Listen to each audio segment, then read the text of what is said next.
안녕하십니까 성도 여러분. 벌써 2015년도 제1기 마지막 안식일 교과 해설 방송을 할 시간이 됐습니다. 지금까지 저희가 잠언서를 통해서 나타난 여러 가지 실질적이고 현실적인 교훈들, 굉장히 실생활에서 그리스도인들이 어떻게 살아야 되는지를 지혜자의 말씀을 통해서 지혜를 얻을 수 있는 비결에 대해서 설명하는 그런 잠언의 말씀들을 한 기 동안 살펴보았습니다. 오늘은 이제 마지막 제 13번째 안식일로서 제목은 여자와 술 이렇게 되어 있습니다.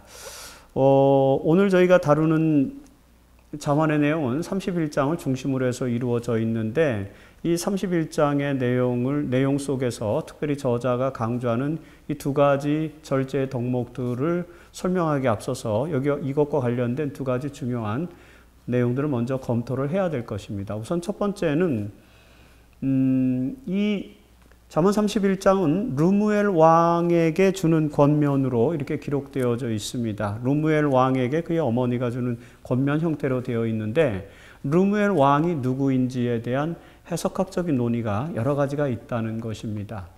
대부분의 현대 해석학자들은 이 르무엘 왕을 이방의 왕 또는 방백 중에 하나로 해석하는 그런 이론들을 지지를 합니다.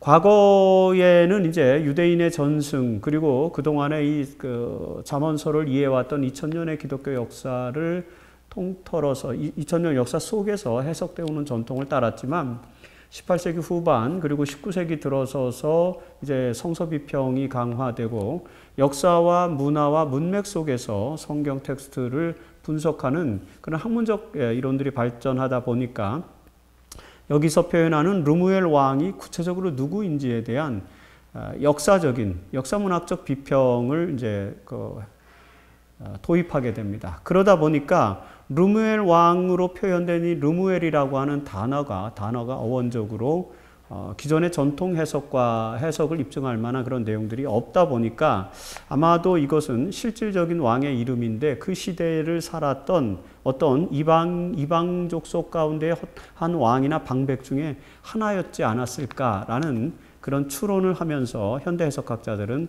르무엘 왕을 이방의 왕으로 해석하는 것입니다. 그리고 어떤 또 다른 아주 소수의 사람들은 아마 이것은 잠언의 지혜자가 제시할 수 있는 어떤 이상적인 왕, 지도자의 어떤 이상적인 표본, 그런 걸 상징하기 위해서 르무엘이라고 하는 이름을 차용했을 가능성이 있다 이렇게 보는 것입니다. 그래서 아주 이상적인 형태의 왕을 지칭하는 상징적 이름이다라고 해석하는 해석이 있습니다. 하지만 기독교 역사 전통은 이제 특별히 유대 전승, 유대교의 전승은 랍비들에 의해서 전승되는데 특별히 기록된 토라인 모세 오경과 그리고 구약 성경 그 기록된 토라를 랍비들이 해석한 해석책이 있습니다. 그걸 우리가 미드라시 또는 미드라심이라고 하는데 그 미드라시는 구약 성경의 해석본입니다. 랍비들이 구약 성경에 있는 내용들을 어떻게 설명하는지에 대한 해석본을 모아놓은 책인데 그 미드라시 전통을 토대로 해서 유대의 전승이 만들어지는데 그 유대 전승에서는 여기 말하는 르무엘 왕은 솔로몬으로 해석하는 것이 맞다. 솔로몬이다. 그리고 솔로몬의 어머니 바세바가 솔로몬 왕이자 지도자인 이스라엘 백성의 지도자인 솔로몬에게 가장 핵심적인 절제의 권면을 제시해 줌으로써 지혜의 말씀을 마무리 짓는 그런 내용이다라고 해석을 하는 것이죠. 재림교회는 전통적으로 기독교 전통 속에서 유대 전승 이후에 지속적으로 해석되어져 온 방법제로 르무엘 왕을 솔로몬으로 해석을 하게 됩니다. 그리고 두 번째 우리가 이 과를 들어가기에 앞서서 주목해야 될 것은 이제 여자와 술이라고 하는 타이틀 속에서도 나타나는 것처럼 잠언 31장은 실질적이고 도덕적인 권면을 줍니다. 그런데 여자와 술을 멀리하라. 즉 다시 말해서 절제 생활을 해야 된다라는 그런 메시지를 주고 있습니다. 특별히 이 잠언 31장은 왕 또는 지도자, 한 나라를 치리하는 다스리는 왕, 그리고 한 백성을 이끄는 지도자를 대상으로 해서 그 지도자들이 지켜야 될 덕목을 자세하게 설명해 주고 있습니다. 그래서 어떻게 보면 이 말씀은 오늘 이 시대를 이끌어가는 지도자들에게 매우 적합한 말씀이 될 수 있다라고 볼 수 있습니다. 어떤 한 단체나 공동체를 이끌어가는 지도자, 그리고 가정을 이끌어가는 지도자, 뭐 누구나다. 어떤 면에서는 모든 사람들이 다 하나님의 성령의 은사를 받은 리더들이기 때문에 우리는 이 세상을 하나님의 나라로 이끌기 위해서 리더의 역할을 해야 되는데 그 리더는 어떤 덕목을 갖추어야 되는가에 대한 이야기입니다. 그런데 31장에서는 이제 절제의 덕목을 여자 문제 그리고 술 문제로 특성화시키고 있다는 사실을 우리가 보게 되는데 이렇게 특정적으로 여자와 술을 언급한 것, 이것은 아마 고대 사회 문화와 연관된 것이 아닌가 생각을 해봅니다. 아마 이 내용을 특정한 내용 그대로 오늘 현대사회 우리에게 적용시키기는 좀 어려울 것 같습니다. 만일에 그렇게 된다면 수많은 여성들이 반론을 제기할 수 있겠죠. 절제해야 될 대상이 꼭 여자만 한정되느냐 이렇게 할 수 있을 것입니다. 그래서 문자 그대로 여자와 술 이렇게 텍스트를 중심으로 이 메시지를 받아들이는 것보다는 그 시대에 한 지도자가 유혹을 받기 가장 쉬운, 그래서 타락하기 쉬운 요소로서 대표적인 것이 여자와 술이 아니었겠느냐, 고대 사회에.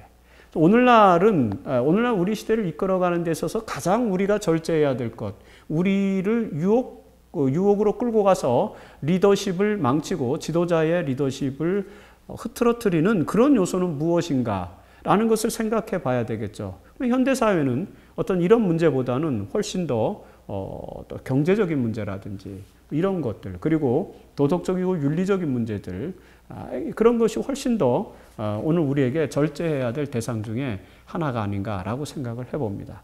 큰 틀에서 이렇게 고대 사회에서 어떤 리더가 되기 위해서는, 올바른 리더가 되기 위해서는 특별히 그들을 유혹하는 유혹의 대상으로부터 절제의 삶을 살아야 하는데 그 대상을 여자와 술이라고 하는 내용을 중심으로 해서 풀어가고 있다. 이렇게 볼 수 있습니다.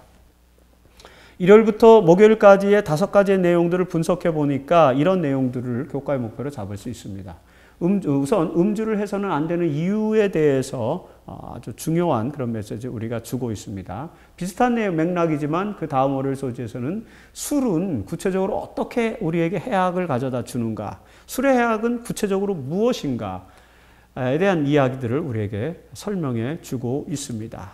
술을 취하지 말아야지 마시는 거는 괜찮지 않느냐, 이런 논의를 우리 그리스도인들 속에서도 할 수 있습니다. 그런 상황 속에서 우리가 술의 해악을 따져봄으로 말미암아 술과 관련된 현대적 교훈과 권면을 우리가 그리스도인들의 윤리적 권면으로 어떻게 받아들여야 하는가, 이런 부분들을 생각해 보는 것이죠.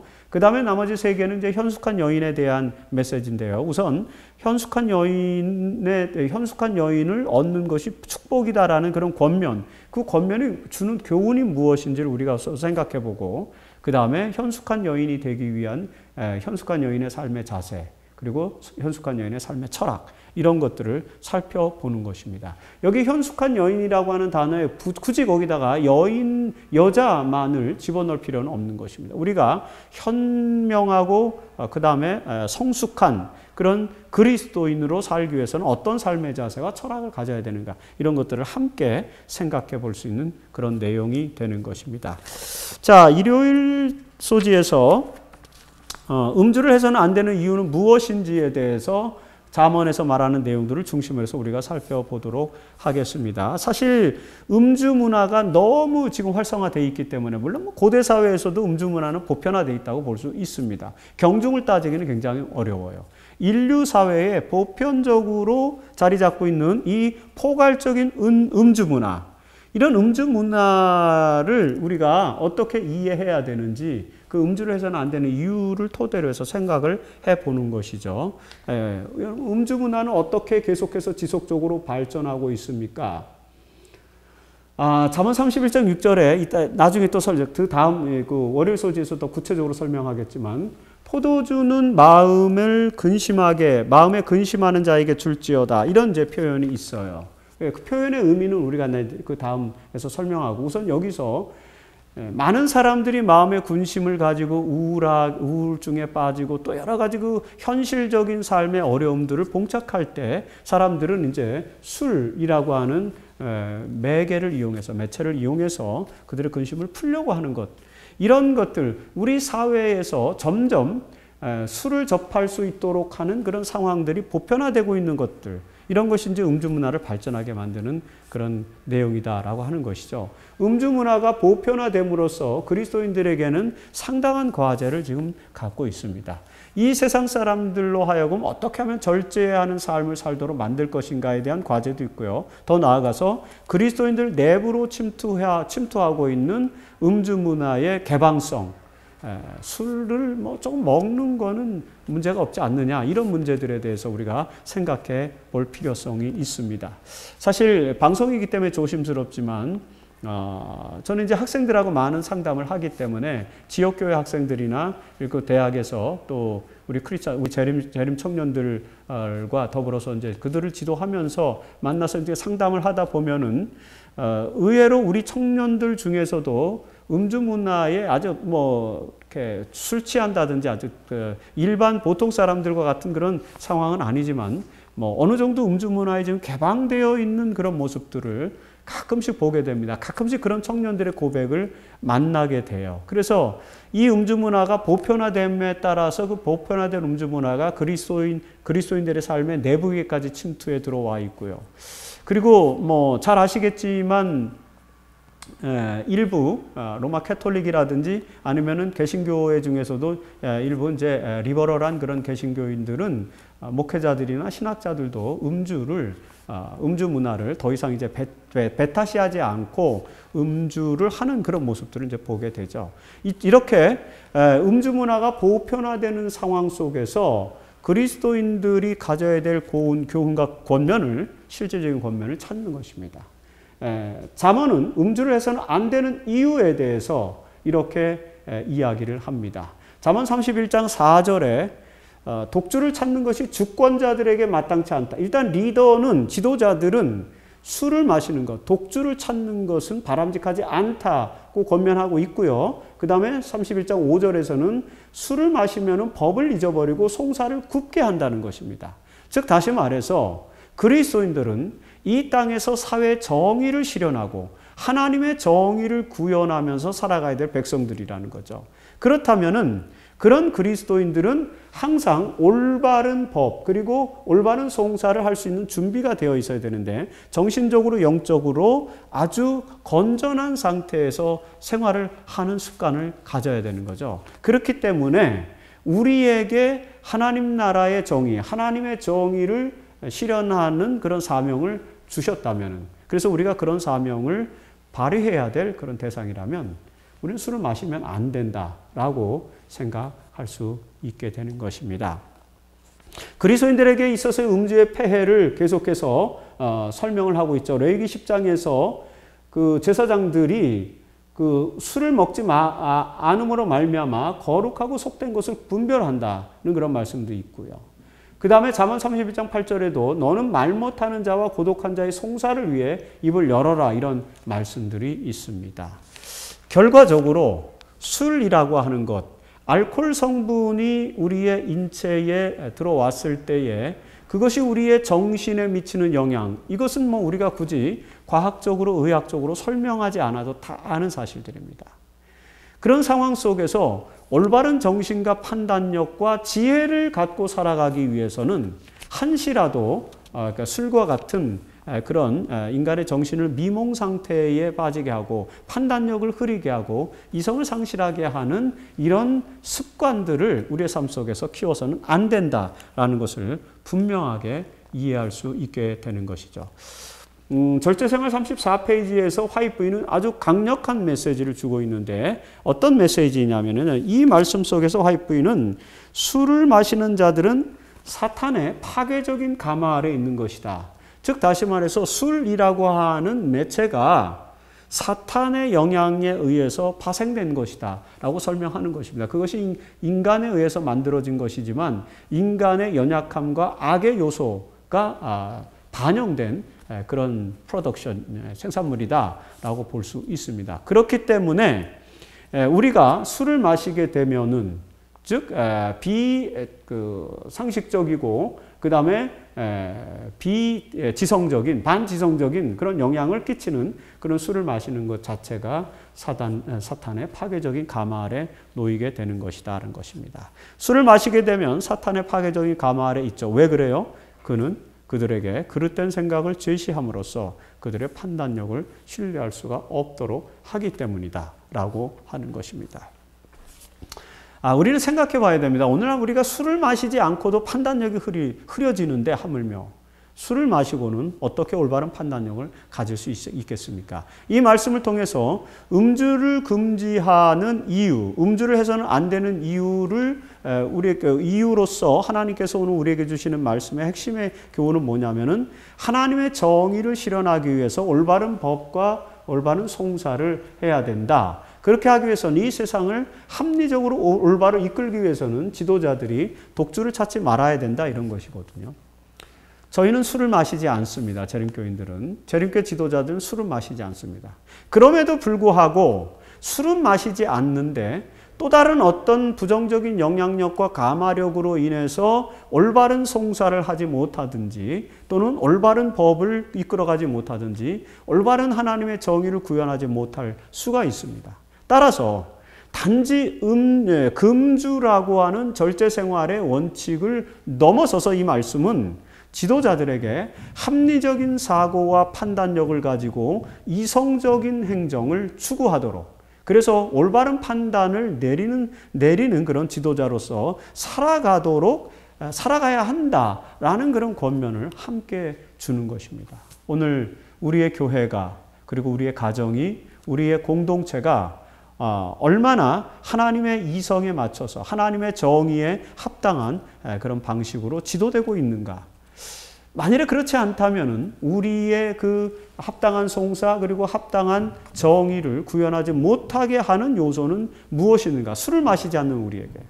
술을 마시는 사람들에게는 일단 음주가 문제가 되니까 음주를 하셔는 안 되는 권면이 직접적으로 주어질 수 있고 오늘 저희에게는 음주를 넘어서서 음주와 마찬가지로 우리들의 이성을 흐리게 하고 우리의 판단력을 흐리게 하는 삶의 요소들로부터 벗어나는 삶을 살아야 된다. 라는 것을 생각해 볼 수 있습니다.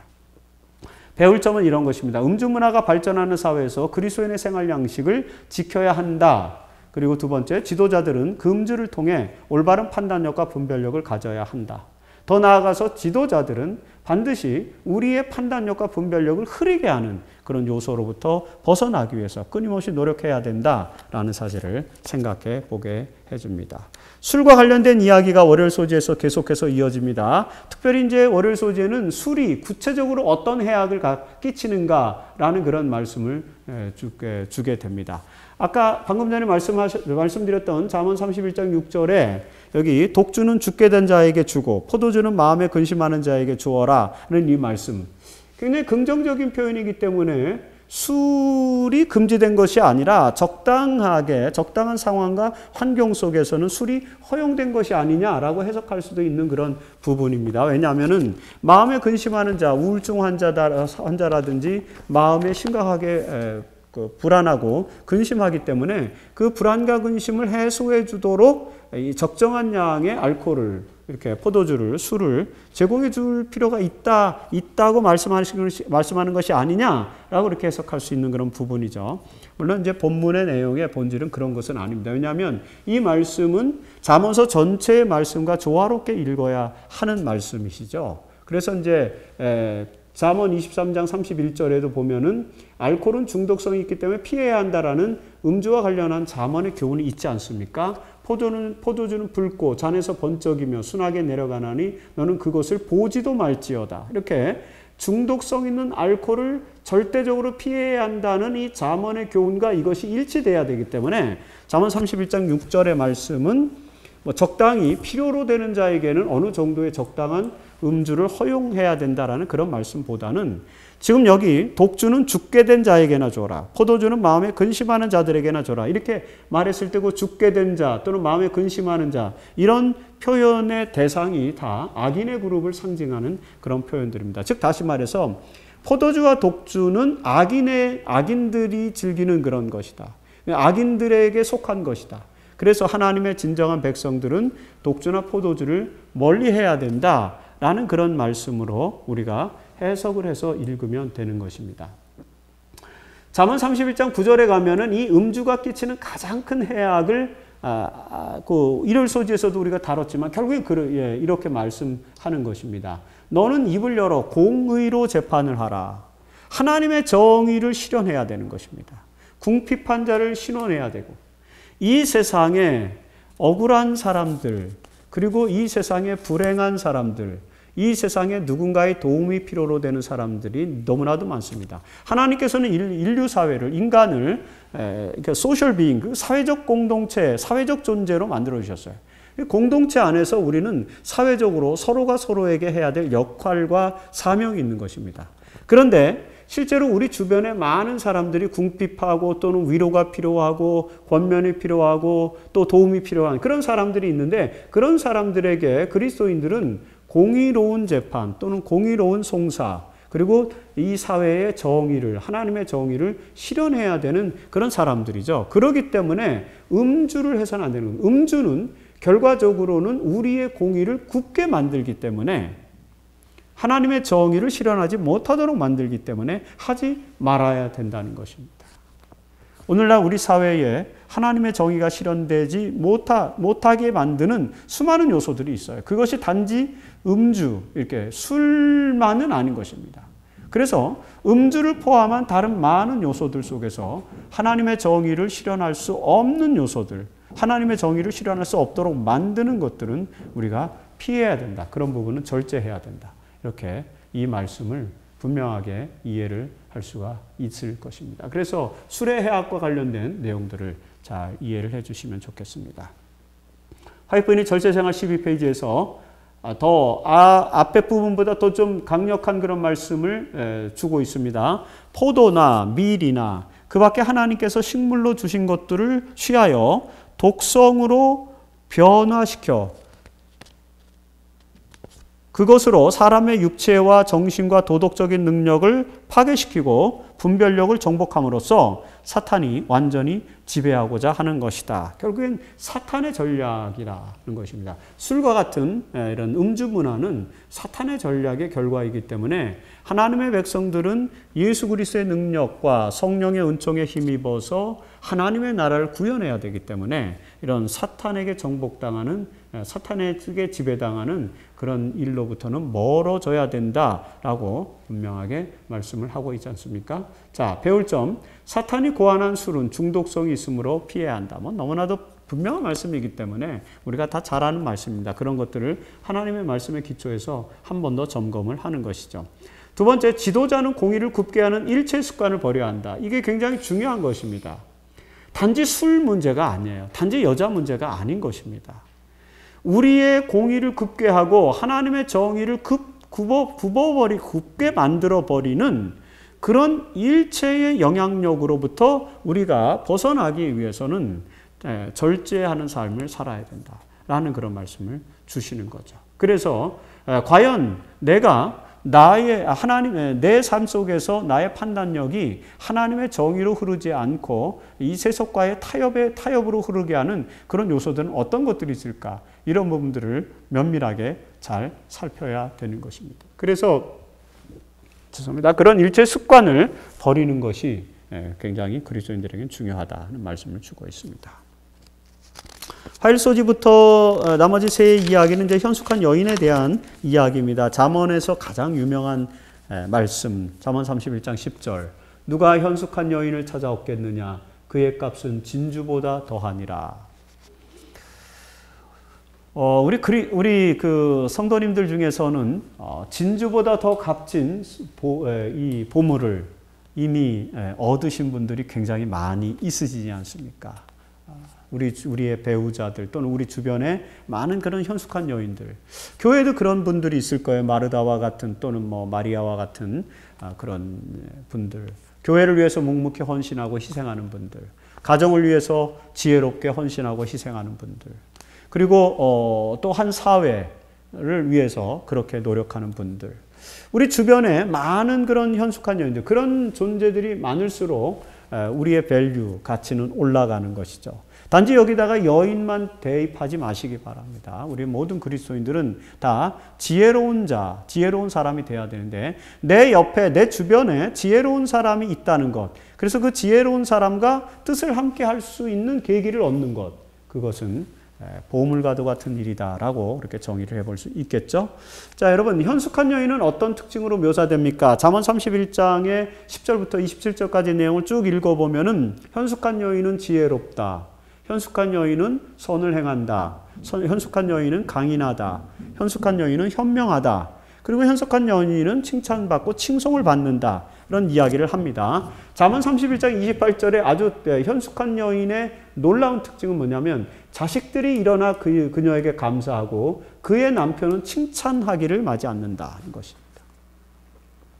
자녀로부터 존경을 받고 감사를 받고 남편으로부터 칭찬을 받는 것, 가장 지혜로운 것이죠. 이건 역으로도 생각할 수 있습니다. 부모로부터 칭찬을 받는 자녀, 그리고 남편으로부터 칭찬을 받는 부인, 그리고 성도로부터 칭찬을 받는 목회자, 목사님으로부터 칭찬을 받는 성도님들, 성도들이 칭찬하는 장로님들, 그리고 장로님들이 칭찬하는 집사님들, 우리 주변의 많은 구성원들이 다 이런 관계에 있어요. 결과적으로 현숙한 여인은 지혜롭고 강인하고 현명하고 그래서 칭송을 받는 사람들, 그런 사람들이죠. 우리가 그런 사람 되기 위해서 노력하는 것, 그것이 중요한 과제가 된다는 것이 될 수 있습니다. 현숙한 여인을 얻는다는 것은 무엇을 말하는 것입니까? 잠언 31장 30절에 오직 여호와를 경외하는 자는 칭찬을 받을 것이라 이런 말씀이 있는데, 현숙한 여인을 얻는다는 것, 우리 주변에 현숙한 여인을 얻는다는 것은 여호와를 경외하는 자를 만난다는 것입니다. 여호와를 경외하는 자는 지혜로운 자죠. 결국에는 사실 이 말씀 속에는 일종의 어떤 언어 유희가 있는데, 누가 현숙한 여인을 찾아 얻겠느냐, 이 말을 잠언의 본류, 잠언이 가르치고자 하는 핵심 교훈으로 거기다가 대비시키면 이렇게 됩니다. 누가 지혜를 찾아 얻겠느냐. 잠언 1장부터 계속해서 제가 첫 시간에 그런 말씀을 드렸습니다. 잠언에서 지혜라고 하는 호크마는 여성형으로 표현되었기 때문에 다 대명사를 쉬로 받았다. 여자로 받았다. 그래서 잠언에서 등장하는 여인은 음녀와 현숙한 여인입니다. 즉 다시 말해서 지혜와 지혜롭지 못한, 지혜를 가진 자와 지혜를 가지지 못한 자로 대별되는 것이거든요. 그러니까 여기서 말하는 현숙한 여인은 지혜를 말하는 것입니다. 현숙한 여인을 얻는다는 것은 지혜를 얻는다는 것을 말하는 것입니다. 지혜로운 자가 여호와를 경외하는 자죠. 여호와를 경외하는 자는 지혜로운 자이기 때문에. 그래서 지혜를 얻는 자는 진주보다 더 값비싼 그런 대가를 받게 된다라고 이렇게 설명할 수 있겠죠. 가정과 건강 391페이지, 근면, 정직, 검약, 절제, 결백 같은 원칙은 참된 성공의 비결이다.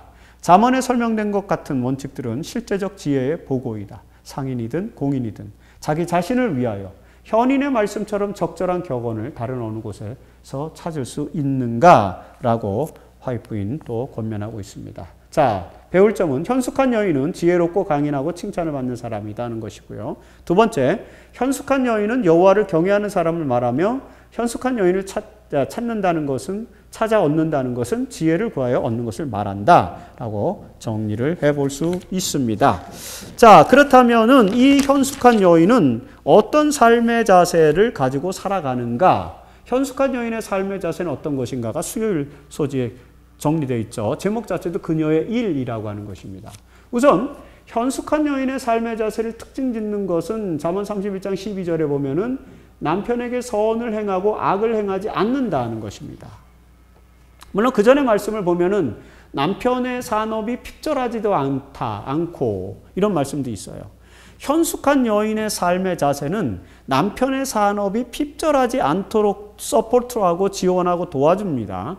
그런데 그 남편의 산업이 핍절하지 않도록 도와주는 방법이 바로 선을 행함으로써다라고 하는 거죠. 하나님의 뜻을 구현함으로써 남편이 핍절하게 되지 않고 오히려 남편이 이 세상에서 점점 더 그의 역할을 확대해 나가도록, 그렇게 성장하도록 도와주는 그런 것이죠. 삶의 자세, 그런 것입니다. 이 현숙한 여인의 삶에 대한 현숙한 여인의 생활 속에서 삶의 자세 속에서 우리에게 주고자 하는 그 성경의 권면은 무엇이냐면 바로 잠언 30장 13절에 있는 것처럼 현숙한 여인은 부지런히 손으로 일한다. 현숙한 여인은 영적인 삶의 가치만 추구하는 것이 아니라 실생활에서도 효율적이고 생산적으로 일한다는 것입니다. 그래서 오늘 우리에게도 너희도 지혜로운 자로서 살아가기 위해서는 부지런히 손으로 일하라.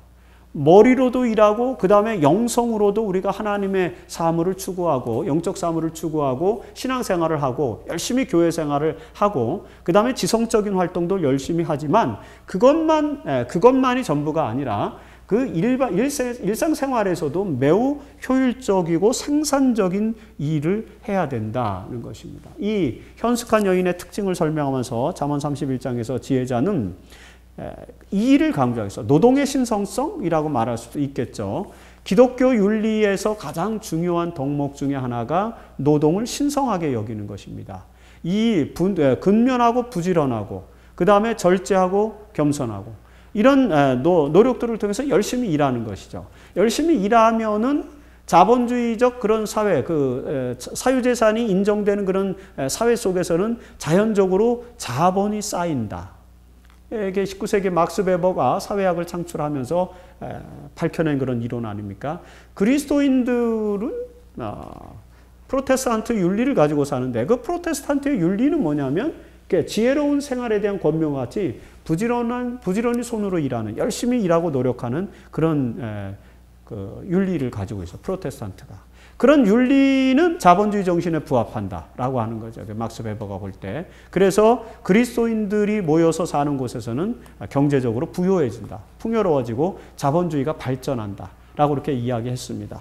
물론 베버가 이해한 자본주의와 오늘 우리가 바라보는 신자유주의적 구조화에서 발전하고 있는 자본주의는 체계 자체가 다릅니다. 그래서 현재 자본주의는 경쟁 구도로 부익부 빈익빈이 심화되는 양극화로 가고 있지만 그리스도인들의 자본에 대한 이해와 노동에 대한 이해는 분배 중심이죠. 서로 함께 나누어서 우리가 재화를 늘려서 늘어난 재화를 함께 나누고 공유하는 그런 공유 경제 시스템에 가까운 것입니다. 그래서 오늘날 우리의 자본주의가 그런 공유 경제 체제로 되어 있다면은 막스 베버의 그 의론은 더 합리적으로 증명될 수 있지만 오늘날 우리가 살고 있는 21세기 신자유주의적 이론으로 인해서 구축된 자본주의 3.0 시스템에서 자본주의는 오히려 그리스도인의 그런 프로테스탄트 윤리와는 다른 방향으로 가고 있다. 이런 부분들도 우리가 생각을 해봐야 됩니다. 어쨌든 열심히 일하는 것 중요하다는 것이죠. 왜 그래야 되느냐? 잠언 31장 25절에 능력과 존귀로 옷을 삼고 후의를 웃기 때문이다 하는 거죠. 현숙한 여인, 지혜로운 사람은 미래를 위해 최선을 다하는 것입니다. 왜요? 그렇게 미래를 위해서 최선을 다하고 열심히 노력하는 것이 능력을 얻고 존귀를 얻는 근원이 되기 때문이다 라고 정리를 하고 있습니다. 증언보감 1권 589페이지에서 화이트부인은 나는 모든 일꾼들이 현세에서 성공하는 것은 물론 내세의 생명을 얻는 일도 작은 일에 충성하는 것에 주로 달려있다는 사실을 심각하게 생각하기를 바란다 라고 말씀하셨습니다. 작은 일에도 충성하는 것이 그리스도인들의 덕목이자 윤리다 라는 것으로 정리해 볼 수 있겠죠. 배울 점은 이런 것입니다. 현숙한 여인은 부지런하게 일하는 삶의 자세를 가지고 있다. 그리고 두 번째, 미래를 위해 최선을 다하는 것이 능력과 존귀를 얻는 삶이다 라고 정리해 볼 수 있습니다.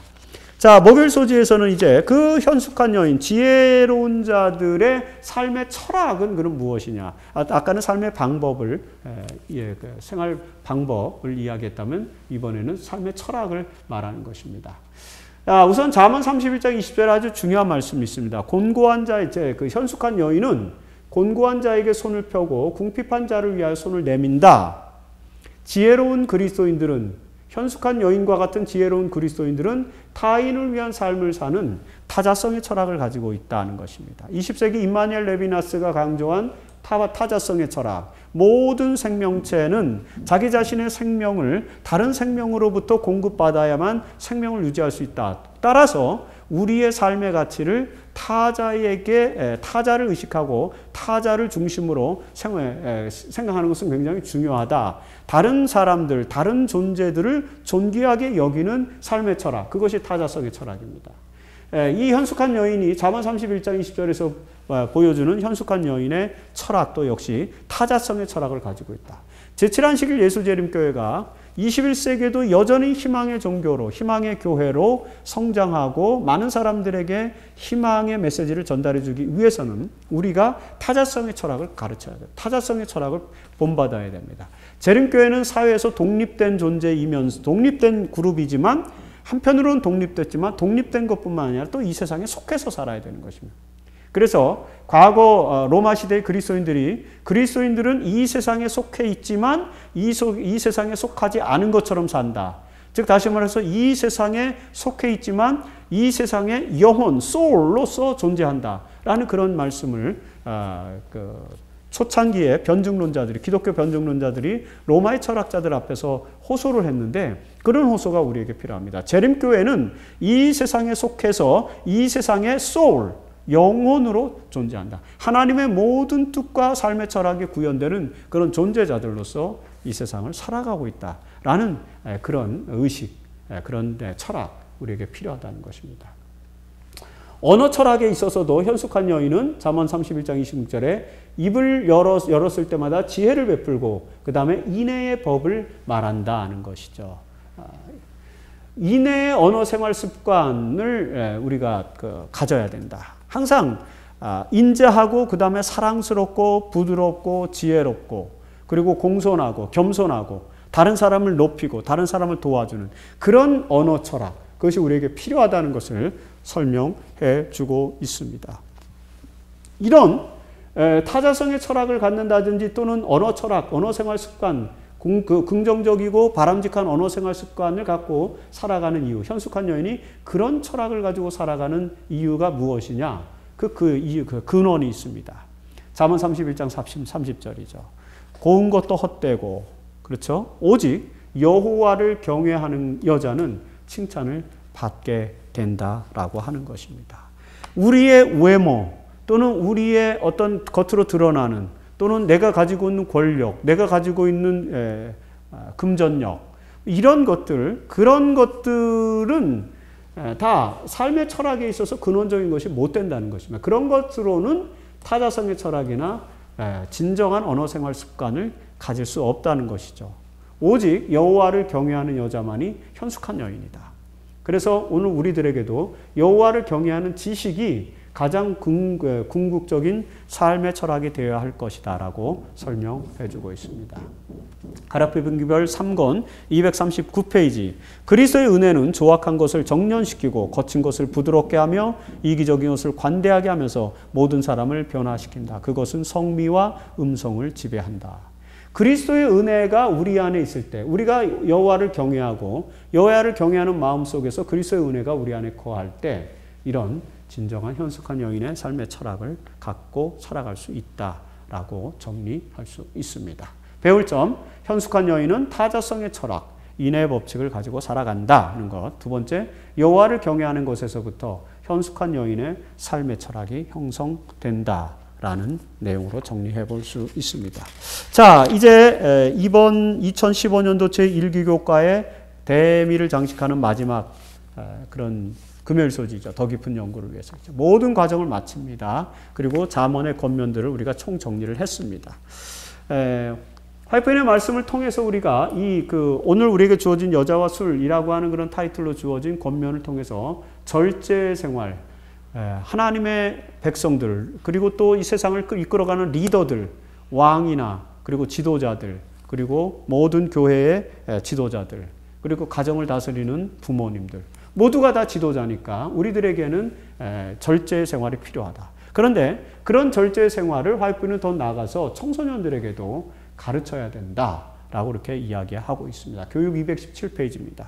청소년들로 하여금 하나님이 날마다 하는 근로를 얼마나 귀히 여기시는지를 성경에서 배우게 하라. 그들로 하여금 잠언에 기록된 지혜 있는 여인은 양털과 삼을 구하여 부지런히 손으로 일하며 그 집 사람에게 식물을 나눠주며 여종에게 일을 정하여 맡기며 포도원을 심으며 그 팔을 강하게 하며 간곤한 자에게 손을 펴며 그 집안일을 보살피고 게을리 얻은 양식을 먹지 아니한다는 말씀을 읽게 하라. 이 잠언 31장에 나오는 이 말씀, 현숙한 여인을 통해서 우리에게 주는 권면의 말씀들을 청소년들에게도 가르쳐라. 그들에게 지혜 있는 자가 되게 만들어야 된다라는 그런 권면으로 이번 교과의 내용들을 정리를 해볼 수 있습니다. 이제 생각할 점에 대해서 두 가지를 제안을 드리겠습니다. 우리 성도님들이 일기 마지막 안식일 교회에서 안교 교과 공부를 나눌 때에 이 두 가지 주제, 중요하게 나타나는 건 두 가지 포커스 아닙니까? 이 두 가지 주제에 대해서 다양한 논의를 해보셨으면 좋겠습니다. 우선 첫 번째, 음주에 대한 그리스도인의 생활 양식에 대해서, 음주에 대해서 그리스도인이 어떤 생활 양식을 가져야 하는지에 대해서 다양하게 논의해 볼 수 있겠죠. 그리고 두 번째, 현숙한 여인의 권면 속에서 이 시대의 교훈이 무엇인지를 한번 논의를 해보시면 어떨까라는 생각을 해보게 됩니다. 2015년도 1기 교과를 마치고 이제 2기에는 여러분들이 아마 누가복음을 통해서 또 공부를 하게 될 것입니다. 2기 교과를 통해서도 더 많은 은혜를 받으시기를 바라면서 2015년 제1기 안교 교과를 모두 마치도록 하겠습니다. 대단히 감사합니다.